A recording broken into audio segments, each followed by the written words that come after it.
buat share screen bisa aja loh.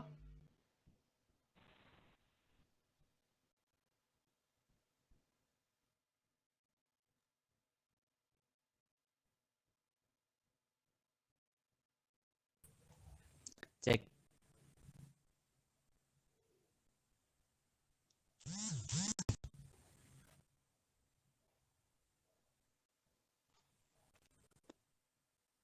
Oke, udah kedengar ya suaranya? Udah Kak. Mudah-mudahan gak ada gangguan lagi. Mati lampunya cuman sedetik tapi impactnya lama banget.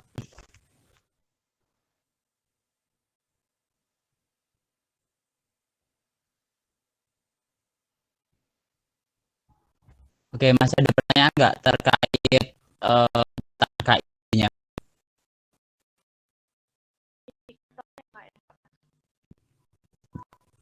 Oke, indikator ya. Indikator itu sebetulnya tujuan atau bukan tujuan, parameter yang akan dicapai gitu. Peserta didik ini dia itu telah mencapai sebuah tujuan pembelajaran apabila telah memenuhi indikator-indikator yang telah kita buat. Ini misalkan dalam materi virus, nah di silabus itu kan ada beberapa materi pokok ya. Nah, terus kita lihat dari materi pokok itu nanti kita akan petakan indikator-indikatornya. Coba bentar. Silabus kelas 10. Saya kirim silabus dibuka silabus kelas 10.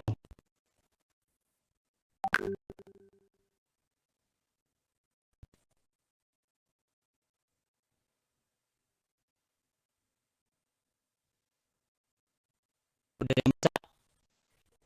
Bisa Kak. Oke, udah coba lihat materi ketiga tentang virus, ciri dan peranannya dalam kehidupan. Udah. Nah, itu kan di kolom kedua kan ada materi pokok ya.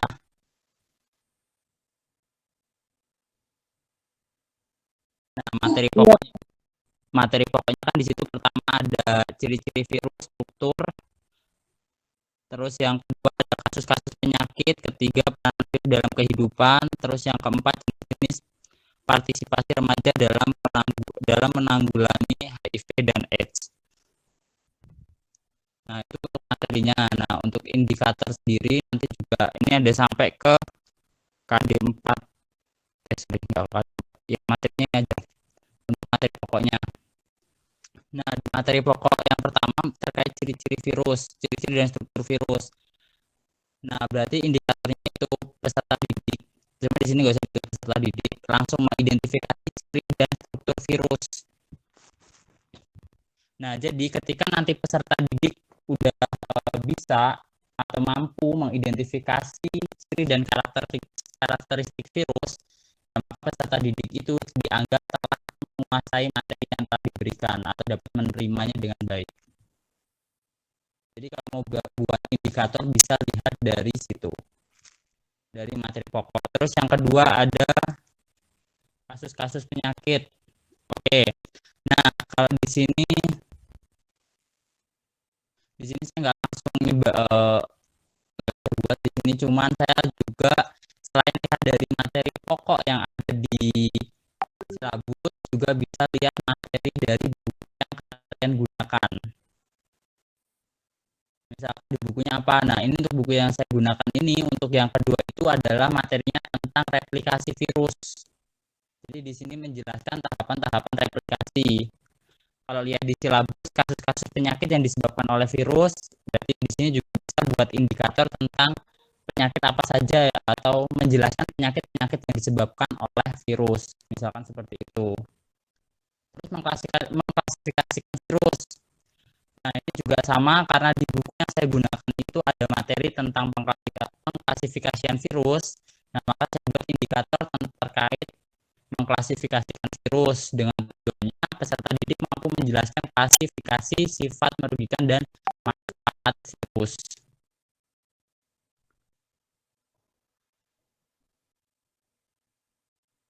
Aku mau tanya, Ya.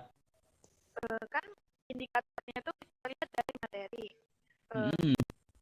Sedangkan kan tugas kita ini kan nggak semuanya mencakup dengan KD dengan KI yang sesuai dengan materi kan. Contohnya kayak punya KI kan dia cuma apa sih percaya gitu ya, bahasanya mengagumi keteraturan kan. Nah berarti kita perlu nyesuaiin juga nggak indikatornya dengan KDKI-nya? Iya dong, indikator itu disesuaikan juga.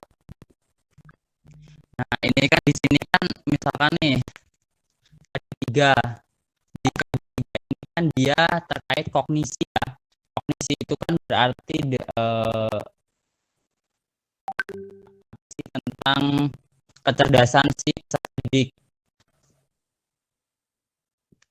Saya lupa bahasanya apa ya.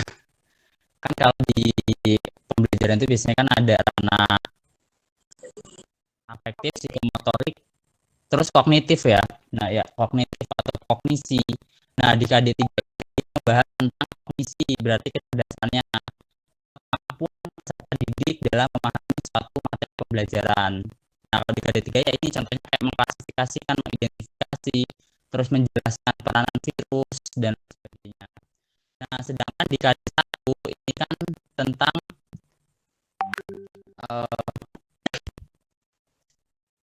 religinya ya, atau tentang aspek keagamaannya. Aspek keagamaan ini maka akan berkaitan dengan ketuhanan gitu. Jadi akan ada yang dikaitkan dengan ketuhanan gitu. Terus ya lihat lagi ke bawahnya ada apa saja di KD-nya. Itu di situ ada KD tentang ada membahas tentang ketuhanan, terus kemudian yang kedua ada tentang keanekaragaman hayatinya, terus ada ekosistemnya, kemudian ada lingkungannya. Nah itu dikaitkan dari situ untuk membuat indikatornya. Itu selain dari materi-materinya ya. Nah terus yang kedua, KD yang kedua itu tentang afeksi atau sikap. Nah di sini kan contohnya ada berperilaku ilmiah, itu meneliti, tekun, jujur terhadap data dan fakta disiplin. Indikatornya itu menggambarkan struktur tubuh virus dengan detail. Itu kan teliti, tekun, dan sebagainya kan di situ. Terus tidak menyela peserta didik lain yang sedang berpendapat. Ini santun dalam mengajukan pertanyaan dan berargumentasi. Ini untuk yang ketiga, tidak menggunakan kata-kata yang kasar saat berdiskusi. Ini juga masuk ke bagian yang santun. Terus yang selanjutnya ada gotong royong, bekerja sama, damai, berpendapat secara ilmiah dan kritis, responsif. Nah ini kan juga di bagian indikator keempat, tidak membuli ketika menyangkal pendapat peserta didik lain. Terus yang kelima di sini ada secara bersama-sama menyiapkan alat dan bahan. Ini bagian yang melakukan pengamatan dan percobaan di dalam kelas atau laboratorium maupun di luar laboratorium. Gotong royong ini bekerja sama. Dari situ kita bisa lihat dari bagian KD-nya. Terus untuk tujuan ini tergantung lagi ke siapa dosennya. Kalau dosennya baik, biasanya minta tujuan itu satu-satu. Kalau misalkan indikatornya ada 5 ya tujuannya harus 5. Tapi kalau nggak dituntut seperti itu, jadi bisa buat berapapun untuk ya, tapi nggak satu juga sih untuk tujuannya. Bisa dipahami? Bisa Kak. Oke. Untuk KD4 juga sama ya, menyajikan data tentang ciri replikasi dan peranan virus dalam aspek kesehatan dalam bentuk model atau sarta. KD4 ini kan tentang psikomotorik atau keterampilan. Jadi diberikan tugas berupa keterampilan. Kalau di sini indikatornya membuat poster mengenai ciri dan struktur virus. dengan tujuan peserta didik mampu membuat mengenai ciri dan struktur virus pada kegiatan diskusi. Nah, jadi keempat aspek ini dari aspek keagamaan, aspek sikap, aspek kognisi, dan aspek psikomotorik. Nah, cuman kalau misalkan nanti kalian ada mata kuliahnya buat ini juga kan? Ada Pak. Nah, kalau di mata kuliah ini biasanya cukup menggunakan KD 3 dan 4 untuk KD 1 dan 2-nya tidak dimasukkan. Nah, terus berikutnya ini dipetakan lagi nih. Ada masing-masing KD, dari KD 1 sampai KD 4-nya. Ini berdasarkan nilai-nilai.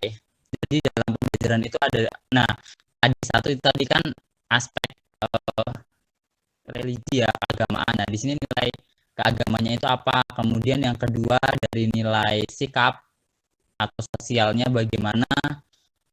Terus yang kedua kognitifnya bagaimana? Yang keempat psikomotoriknya bagaimana? Oke, nanti untuk contoh ini akan saya kirimkan ke Dede ya. Nanti Dede share ke teman-temannya. Nah, untuk KD1 ya mengagumi peraturan dan kompleksitas ciptaan Tuhan tentang keanekaragaman hayati, ekosistem, dan lingkungan hidup. Nah, aspek religinya itu atau nilai religinya, nilai keagamaannya itu mendapatkan hikmah yang dipetik dari mempelajari virus, mulai dari ciri, struktur, hingga replikasi yang kompleks dan teratur. Nah, terus itu ditunjukkannya dari mana gitu. Hal tersebut menunjukkan kebesaran Allah Subhanahu wa Ta'ala sebagai Tuhan yang Maha Menciptakan dan Maha Kuasa. Kemudian yang sosialnya ini juga sama, pindahin KD-nya, KD 2.1-nya. Kemudian nilai sosialnya apa? Aspek nilai sosial yang dapat diperoleh dalam pembelajaran memacu peserta didik untuk terus bekerja sama dan turut aktif dalam kegiatan diskusi. Bagaimana ditunjukkannya? Gitu. Ditunjukkan dengan saling membantu ketika mengerjakan tugas kelompok. Nah, ini contoh-contohnya seperti ini. Kemudian yang ketiga atau aspek atau nilai kognisinya, contohnya yaitu memaparkan kembali mengenai ciri, replikasi, serta peranan virus dalam bentuk tulisan dengan mempelajari peranan virus dalam kehidupan, dapat menuntut manusia berpikir bagaimana cara virus menginfeksi manusia dan bagaimana cara memanfaatkan virus dalam kehidupan. Terus yang terakhir, nilai psikomotoriknya membuat kata atau poster untuk model pembelajaran pada materi virus. Nah, untuk pemetaan KIKD yang di bawah ini, ada pertanyaan nggak?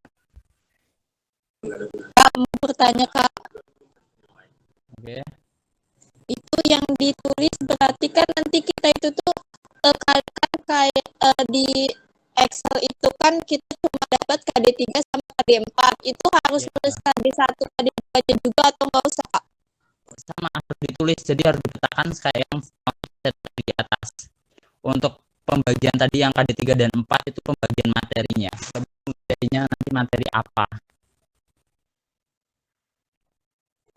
Untuk KI tetap masuk. Untuk ini yang nilai-nilai ini, nilai religi, nilai sosial, ada yang bertanyakan nggak?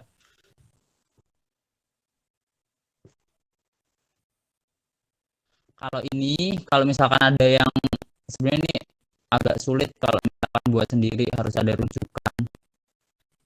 Kalau misalkan ada yang mau cari bukunya tuh bisa gunain bukunya Profesor Suroso Adi Yudianto, judulnya Manajemen Alam Sumber Pendidikan Nilai. Nanti coba saya pap bukunya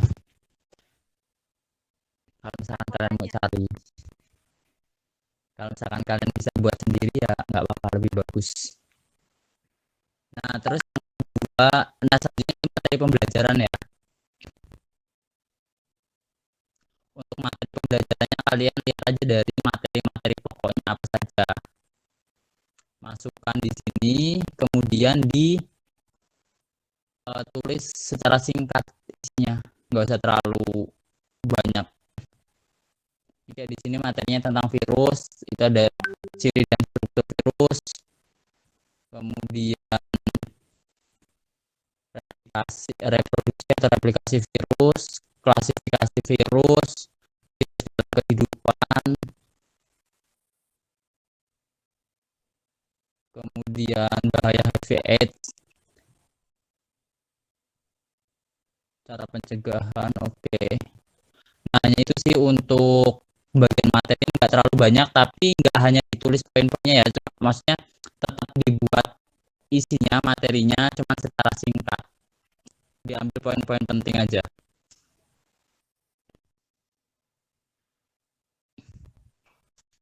Oke, kemudian lanjut ke strategi pembelajarannya. Kalian diminta menggunakan model pembelajaran apa? Terserah, Kak.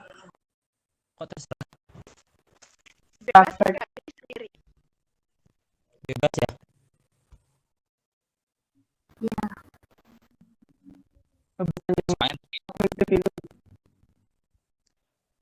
Untuk model pembelajarannya yang tadi kan ada yang dari kelas apa tuh, ada yang harus pakai PBL, ada yang pakai inquiry. Nggak ada Kak, cuma disuruh sesuai dengan Nggak taksonomi. ada. Oke, pembelajaran indikator dan sumber pembelajaran, efektif pembelajaran, penilaian, hasil analisis dan pemetaan. Oke, memang nggak ada di sini. Nah, cuman untuk model pembelajaran udah ngerti kan ya di mata kuliahnya Bu Aidi?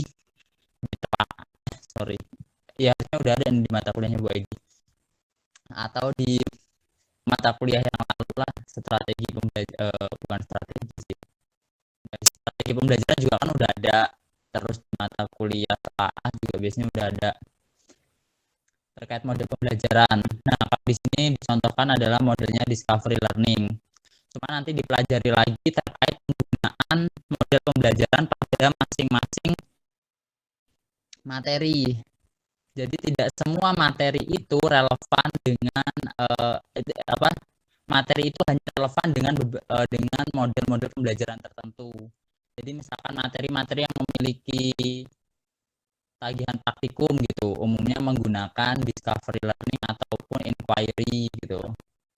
Terus kemudian untuk materi-materi yang lain ada yang cocoknya dengan menggunakan PBL, ada yang menggunakan model-model lain gitu. Nanti silakan dipahami sendiri untuk itu. Nah, kemudian metodenya apa yang mau digunakan? Kalau model kan yang tadi ada tuh discovery learning, inquiry, terus PBL dan lain sebagainya. Nah, kalau metode pembelajaran itu ada diskusi, tanya jawab, presentasi, ceramah, praktikum dan lain sebagainya. Itu juga nanti kalian harus menyesuaikan dengan materi dan pendekatannya apa. Kan ada tuh nanti yang diminta misalkan menggunakan pendekatan teacher center atau student center gitu ya. Itu disesuaikan. Kalau misalkan student center ya berarti mungkin presentasi, tanya jawab. Oke, ada pertanyaan nggak? Aku masih nggak paham nih. KDKI itu kan yang ditugasin di Excel itu kan KD bagian 3 sama bagian KD 4. Nah, Ya. terus kata kakak kita harus ngerjain yang KD 1 dan KD 2-nya. Berarti poin KD 1.1, 1.2, 1.3, 1.3 sama dengan berarti sama aja kayak kita ngerjain satu RPP untuk satu kali pertemuan mata materi. Satu materi. Iya. Ini kan ada nih mana KI. KI itu kan ada 4 ya, KI 1, KI 2, KI 3 dan KI 4 itu juga menyesuaikan dengan KD. Kalau KI itu kan ada 1.1, 1.2. Ini juga untuk KD nggak usah semuanya diambil 1.1 sorry.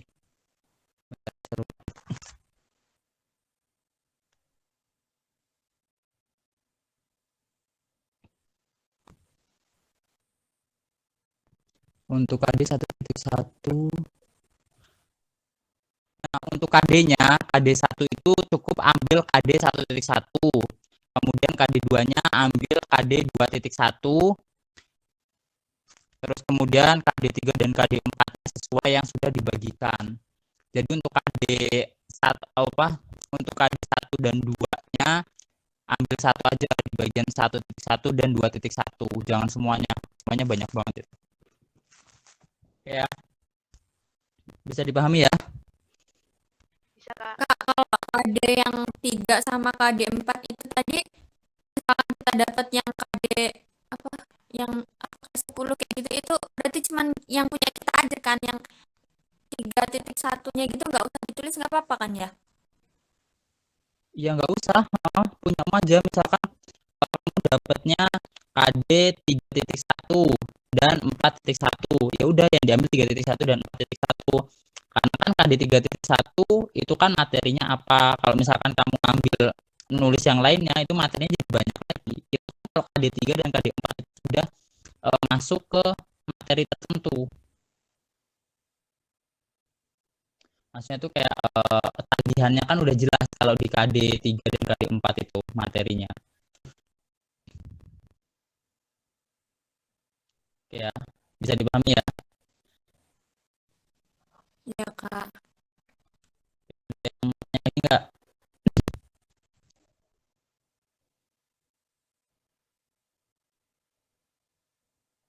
Untuk RPP kalian belum pernah belajar, tapi pernah dapat RPP ya dari sekolahan. Iya Kak, udah pernah lihat RPP.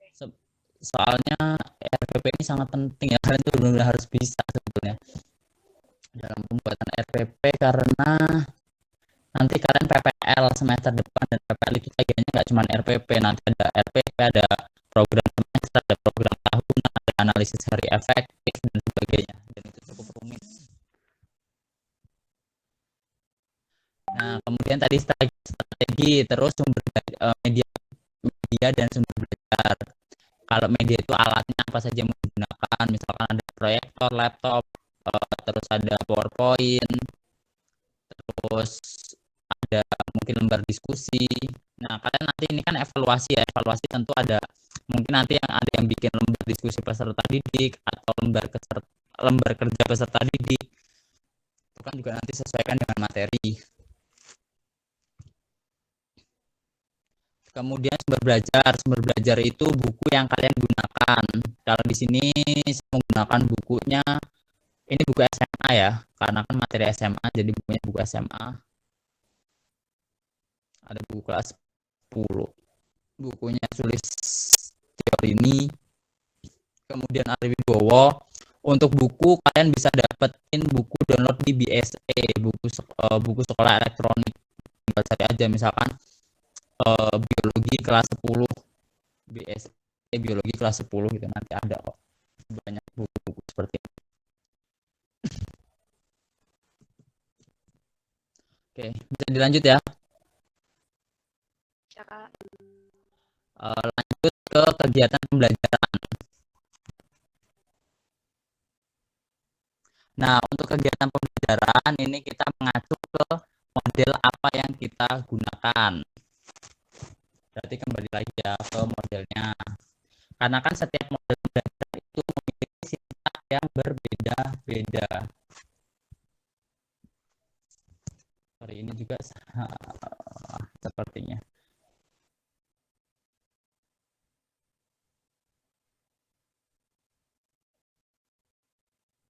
Oke, saat ini ada problem. Tadi self learning ya. Ini menggunakan pada di atasnya berganti. Karena materi virus ini tidak ada praktikumnya, jadi menggunakan PBL. Kalau PBL itu kan nggak ada tagihan untuk praktikum. Beda lagi misalkan materi tentang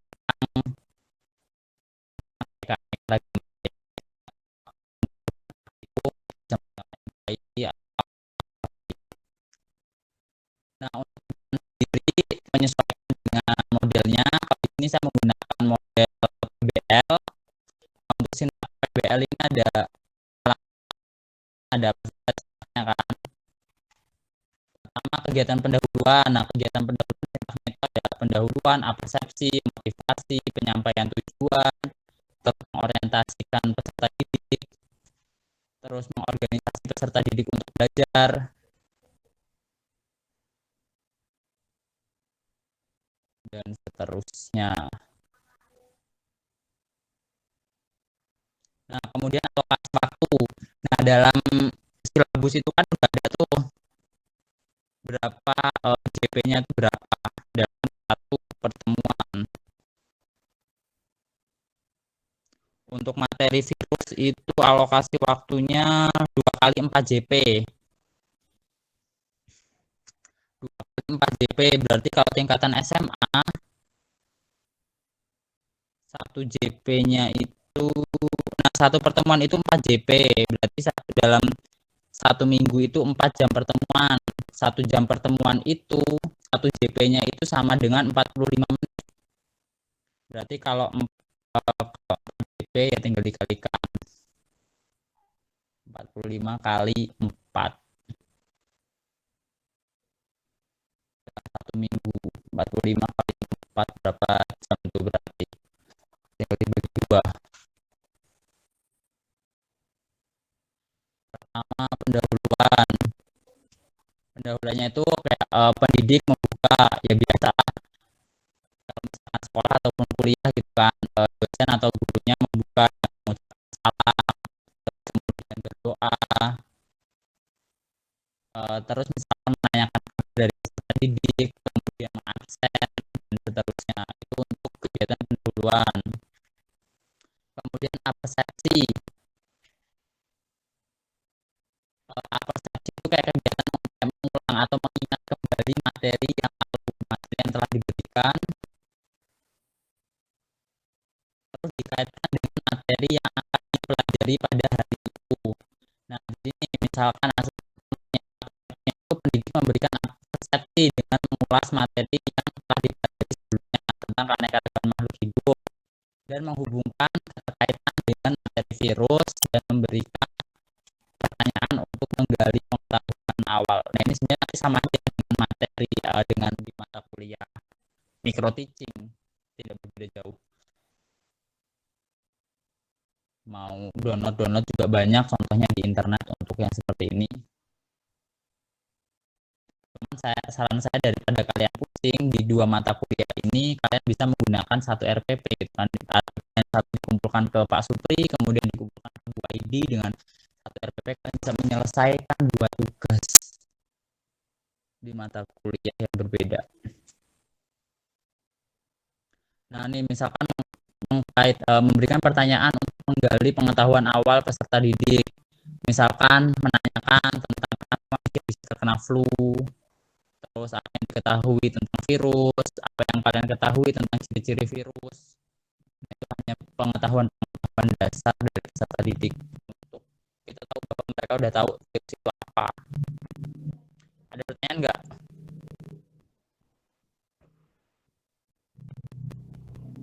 Ya, lanjut ke motivasi. Nah, kalau motivasi ini motivasi seperti biasa, kalian motivasi maksudnya itu kalau belajar ini, peserta didik ini akan dapat apa sih dari pembelajaran virus ini gitu. Ya nanti disesuaikan dengan materi kalian. Terus penyampaian tujuannya apa dari pembelajaran tersebut.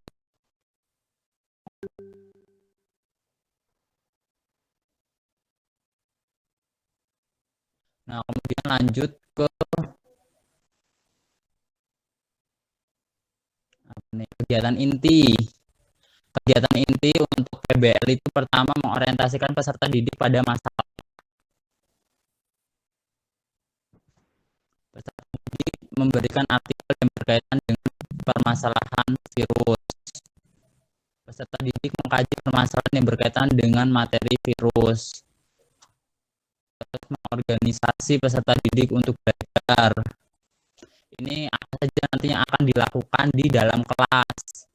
Misalkan guru membagikan peserta didik menjadi beberapa kelompok, kemudian berkumpul, melakukan tugas, terus presentasi dan sebagainya. Mengorganisasikan ini kegiatan apa, dan nanti harus disesuaikan disesuaikan dengan model kalian nggak bisa mengikuti apa yang saya buat. Jadi secara presentasi seperti ini, cuma kalau buat vlog nggak bisa karena kembali lagi ke modul pembelajaran yang kalian gunakan. Nah, terus membimbing pengalaman individu atau kelompok. Nah, kalau di sini sih lebih ke pendidiknya itu membimbing peserta didik dalam mengerjakan tugasnya.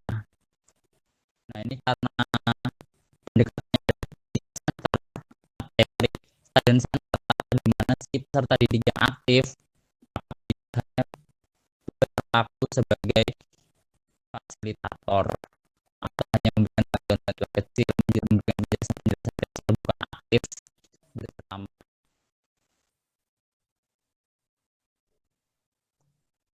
Mengembangkan atau menyajikan hasil karya. Ini juga ya, seperti ini, peserta didik menyajikan hasil penyelidikan yang telah bentuk DPD. Oke, ada yang mau tanya enggak untuk kegiatan seperti dari nanti kalian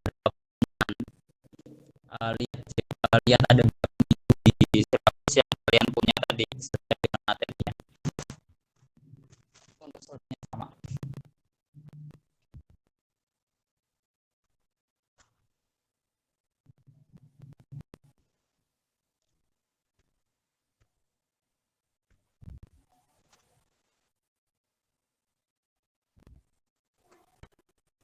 Oke, enggak cek.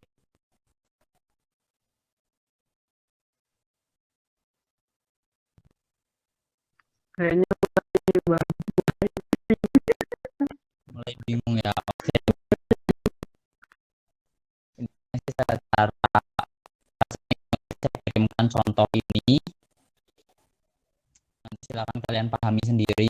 Kalau misalkan ada yang silakan. Oke, nah terus kalian juga setelah memetakan ini, kemudian untuk dari hasil analisis pemetaan tersebut diminta untuk menyusun penilaian kognitif, afektif, dan psikomotorik. Karena evaluasi ya, itu nanti kita diminta untuk bikin instrumennya, instrumen penilaiannya. Itu udah ngerti belum? Belum.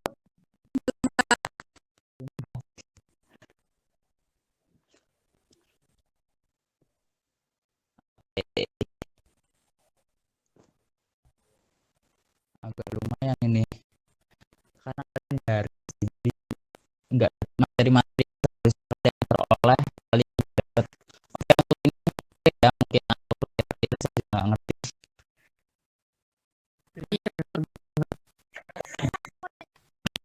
Ya, Yang pertemuan tadi itu berarti kita sesuaikan aja kan di sini kakak teman ada dua kali dua pertemuan 2 jam kali 2 kali pertemuan.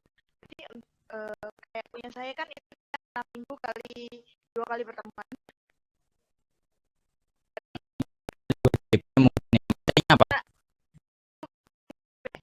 Materinya materinya imperatif kata 45 kali 4 itu berarti 90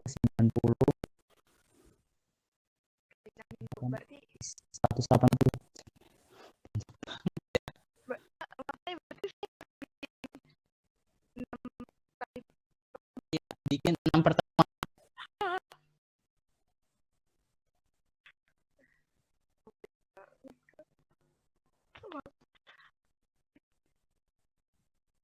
buat 6 kalau nyata itu ya karena cuma 2 pertemuan. Nah, kalau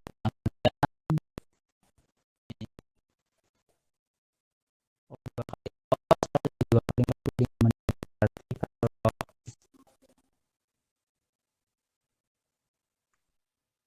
berarti bentar 6 kali 4 JP berapa tuh?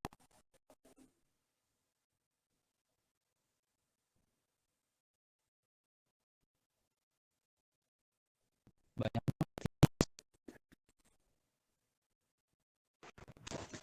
Jadi kalau yang dapat materi banyak ya dapatnya pasti banyak. Apa pertemuannya ada sampai berapa ya? 2, 4, ada yang 4 minggu, ada yang 2 minggu, 4, lumayan banyak sih. Banyak yang dapat 4 minggu itu harus di 4 pertemuan. Yang 6 ya jadinya 6 pertemuan. Begitu seterusnya. Ada pertanyaan lagi nggak?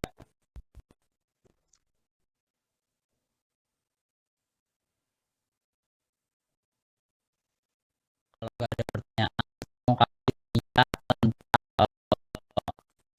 alat evaluasinya, instrumen evaluasinya.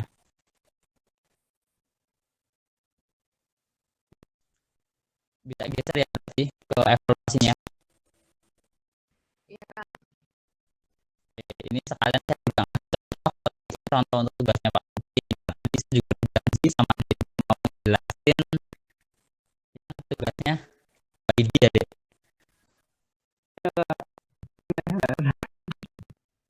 Nah, ini ada sedikit perbedaan, tapi sebetulnya konsepnya sama, yang lebih sedikit. Sama, nah, kalau tadi kan KI-nya kan dibuat tabel ya, kalau yang untuk tugas Pak Supri. Kalau Ya. untuk tugasnya buat paragraf seperti ini saja. Buat paragraf. Nah, kemudian di pertanyaan ini untuk KD dan indikatornya. Nah, ini seperti ini. Jadi kalian KD-nya hanya KD3 dan KD4. Jadi kalian buat KD-nya, kalian masukin KD-nya, terus kalian buat indikatornya. Hanya sederhana ini. Nah, terus tujuannya, nah kalau tadi tujuannya itu ada di dalam tabel, kalau di sini tujuannya juga dibuat dalam bentuk paragraf.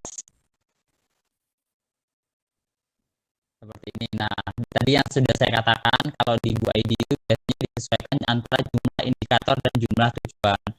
Indikatornya 6, ya tujuannya ada 6, begitu pun seterusnya. Terus materi ajar.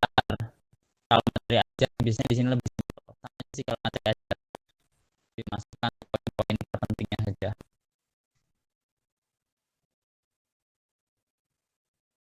Terus Nggak menggeser Pak. geser. Oke, berarti sinyalnya kembali dulu.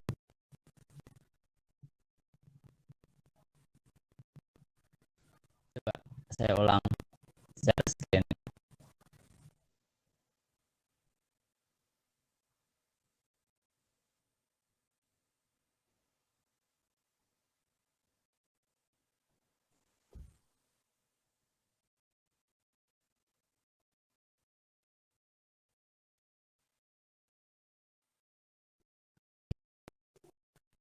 Muncul belum?